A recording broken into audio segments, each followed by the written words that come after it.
엄마 미안하지만 오늘은 우리 집에 못 계세요. 72살 된 제가 딸에게서 들은 말입니다. 남편 장례식을 마친 지 사흘째 되던 날이었어요. 40년을 함께 산 남편을 떠나보낸 빈자리가 너무 컸습니다. 지혜야, 엄마가 며칠만. 엄마, 그건 좀 곤란해요. 저희도 저희 생활이 있잖아요. 갑자기 오시면 민준이도 불편해하고요. 민준은 제 사위입니다. 제가 전세금 전액을 지원해준 그 집에서 저는 환영받지 못하는 손님이 되어버렸습니다. 안녕하세요. 오늘 들려드릴 이야기는 한 어머니의 뼈아픈 경험담입니다. 평생 모은 돈으로 딸의 신혼집을 마련해 주었지만 결국 법정에서 그 집을 되찾아야 했던 실화입니다. 일부 평범했던 일상. 저는 올해 72, 박영숙입니다. 30년 동안 구청 민원실에서 근무했어요. 화려하진 않지만 성실하게 한 달도 빠짐없이 출근하며 살아왔습니다. 남편 재우는 중학교 수학교사였어요. 우리는 그저 평범한 맞벌이 부부였습니다. 아침 6시면 일어나 함께 아침을 먹고 각자 출근하고 저녁이면 지친 몸을 이끌고 집으로 돌아오는 그런 삶이었죠. 하지만 우리에겐 자랑스러운 딸이 있었어요. 지혜는 어릴 때부터 똑 부러지고 야무진 아이였습니다.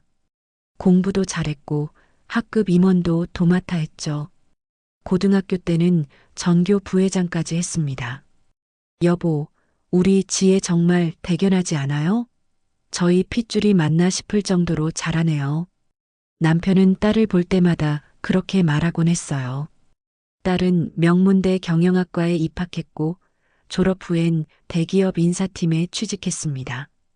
첫 월급날 지혜가 작은 선물을 들고 왔을 때의 그 감격을 잊을 수가 없어요. 엄마, 아빠, 그동안 감사했어요. 저 잘 키워주셔서. 그 말 한마디에 그간의 고생이 다 보상받는 기분이었습니다. 2부 변화의 시작. 문제는 지혜가 민준을 만나면서부터였어요. 민준은 같은 회사 다니는 선배였습니다. 스펙도 좋고 외모도 준수했죠. 처음 소개받았을 때는 괜찮은 청년이라고 생각했어요. 결혼 준비를 하면서 지혜가 말했습니다. 엄마, 요즘 집값이 너무 비싸서 전세 구하기도 어려워요. 저는 망설이지 않았습니다. 남편과 평생 모은 적금, 퇴직금, 여기에 우리 집까지 담보로 대출을 받아 5억 5천만 원을 마련했어요. 경기도 분당의 깨끗한 아파트를 전세로 얻어줬습니다. 엄마, 아빠가 늙으시면 당연히 모시고 살아야죠. 지혜는 그렇게 말했어요. 민준도 고개를 끄덕였고요. 그래서 전세 계약서에 특약사항으로 명시했습니다. 부모 봉양을 전제로 한 자금 지원. 결혼식은 성대하게 치렀어요. 하객이 300명이 넘었습니다. 딸이 최고의 부모님 덕분에 행복한 결혼합니다라고 인사할 때 정말 뿌듯했습니다. 하지만 결혼 후 딸은 달라지기 시작했어요. 전화를 해도 통화가 짧아졌습니다. 주말에 보고 싶어서 연락하면 엄마 지금 바쁘니까 나중에였고, 명절에도 민준이네 부모님 먼저 뵙고 갈게요라며 오후 늦게 잠깐 들렀다 가기 일쑤였죠. 한 번은 경조사 때문에 분당에 갔다가 들렀는데 지혜가 불편한 표정으로 말했어요. 엄마, 다음엔 미리 연락하고 와요. 갑자기 오시면 저희도 준비가 안 돼 있잖아요. 그 말을 듣는 순간 가슴이 철렁했습니다. 내가 뭔가 잘못된 건가? 딸에게 폐가 되는 존재가 된 건가? 산부 남편의 투병. 그러던 어느 날 남편이 쓰러졌습니다. 수업 중이었대요. 병원으로 급히 실려가 검사를 받았는데 췌장암 말기였습니다. 의사 선생님이 말했어요. 6개월에서 1년 정도 예상됩니다. 항암 치료를 받으시면 조금 더 연장할 수도 있고요. 그날 밤 남편의 손을 잡고 병실에서 울었습니다. 40년을 함께 살아온 사람인데 이렇게 갑자기 이별을 준비해야 한다니.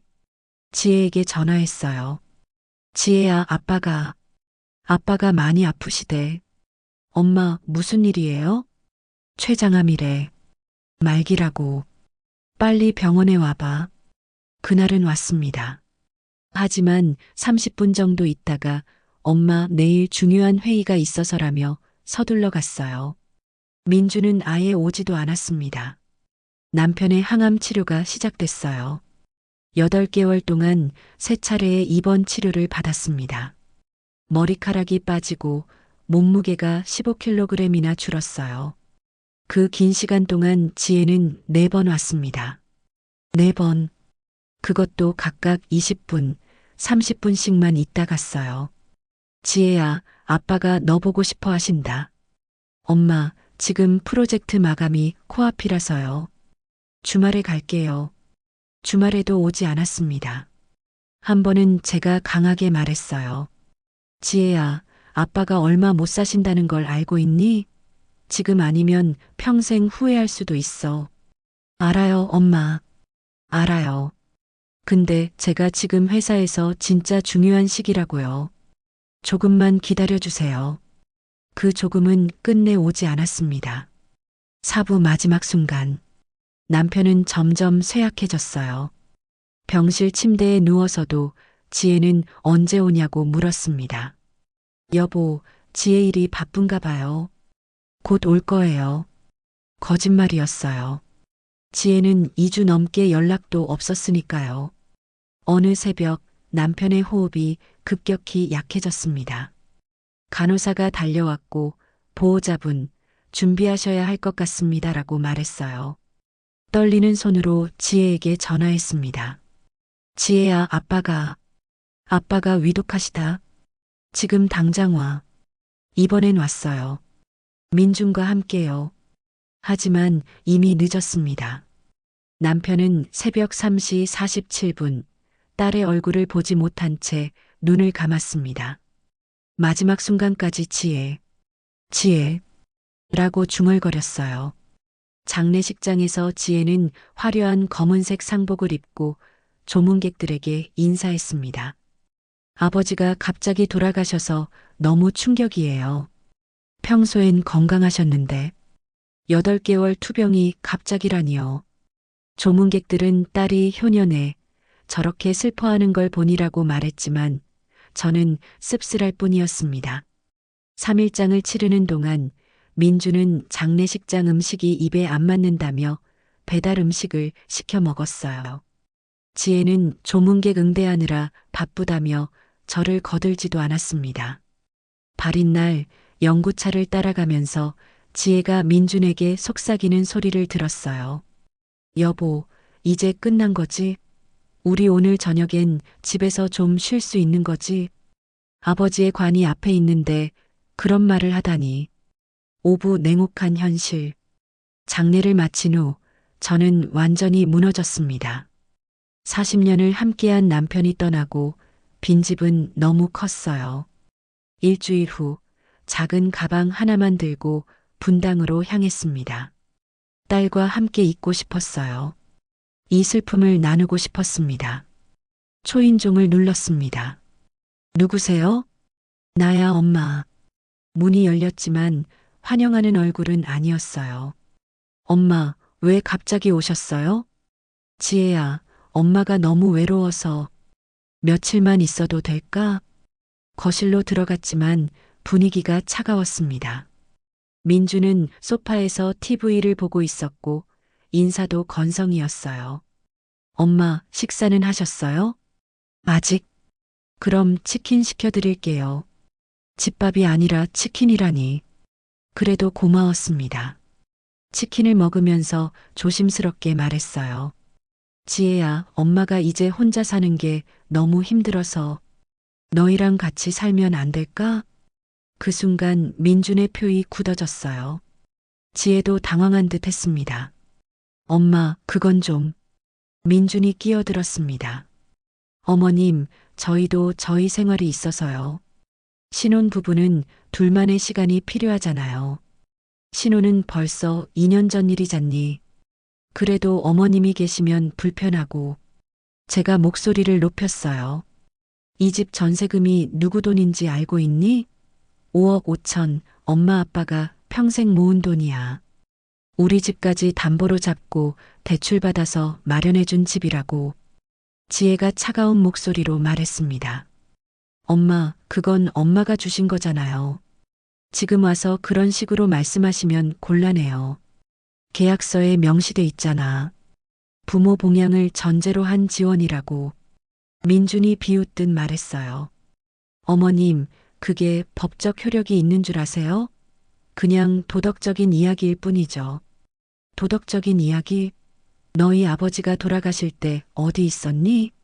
8개월 동안 4번밖에 안 왔잖아. 지혜가 버럭 소리를 질렀어요. 엄마, 제가 얼마나 바빴는데요. 회사 일도 있고 저도 스트레스 엄청 받았다고요. 내 아버지는? 내 아버지 스트레스는? 엄마, 솔직히 말할게요. 저 엄마랑 같이 살 생각 없어요. 제 생활이 있고 민준이도 싫어하고요. 그 말을 듣는 순간 모든 게 무너져 내렸습니다. 좋아. 나간다. 하지만 이 집도 돌려받을 거야. 엄마, 그게 말이 돼요? 이미 계약 끝났는데? 계약 조건을 너희가 어겼잖아. 법이 판단할 일이야. 그렇게 말하고 집을 나왔습니다. 72세 노인이 밤 11시에 거리로 내몰린 거예요. 육부법정 투쟁. 다음날 변호사 사무실을 찾아갔습니다. 조건부 증여 해제가 가능한가요? 젊은 변호사가 계약서를 보더니 고개를 끄덕였어요. 충분히 가능합니다. 하지만 증거가 필요해요. 봉양 의무를 다하지 않았다는 명확한 증거요. 저는 준비했습니다. 남편의 병원 기록, 8개월 동안의 문병 횟수, 통화 내역, 문자 메시지, 장례식장 관계자들의 증언까지. 한 달 후 소장을 법원에 제출했습니다. 며칠 뒤 지혜에게서 전화가 왔어요. 엄마, 정말 소송하신 거예요? 우리가 그렇게까지 나쁜 딸이었어요? 나쁜 딸이 아니라면 왜 내 아버지 임종도 지키지 못했니? 엄마, 늦었어, 지혜야. 법정에서 보자. 7부 판결. 첫 재판에서 상대 변호사는 자신만만했어요. 부양 의무는 도덕적 의무일 뿐 법적 강제성이 없습니다. 하지만 우리 측 변호사가 증거를 제시했습니다. 병원 간병일지, 문병 기록, 장례식장 관계자 증언. 결정적인 순간은 두 번째 재판이었어요. 남편을 간병했던 간병사가 증인으로 나왔거든요.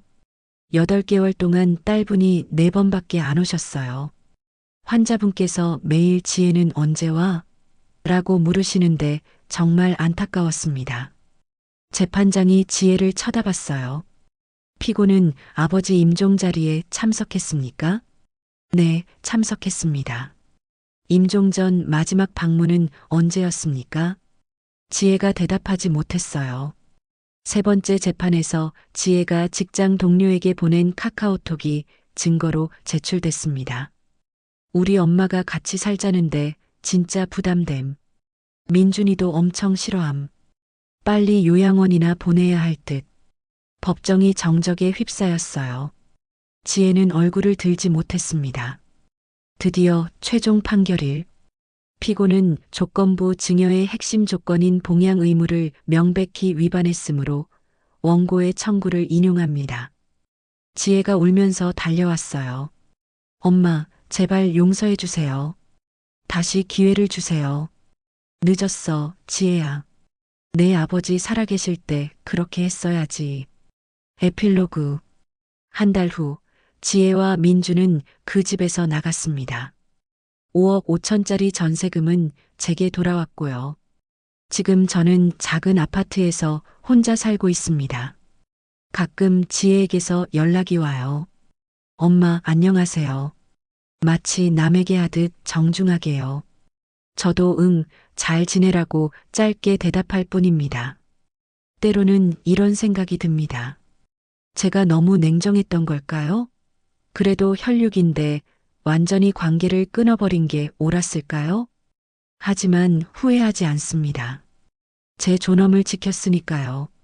무조건적인 희생만이 사랑은 아닙니다. 때로는 단호해질 줄도 알아야 해요. 여러분은 어떻게 생각하시나요? 제 선택이 옳았다고 보시는지 궁금합니다. 긴 이야기 들어주셔서 감사합니다.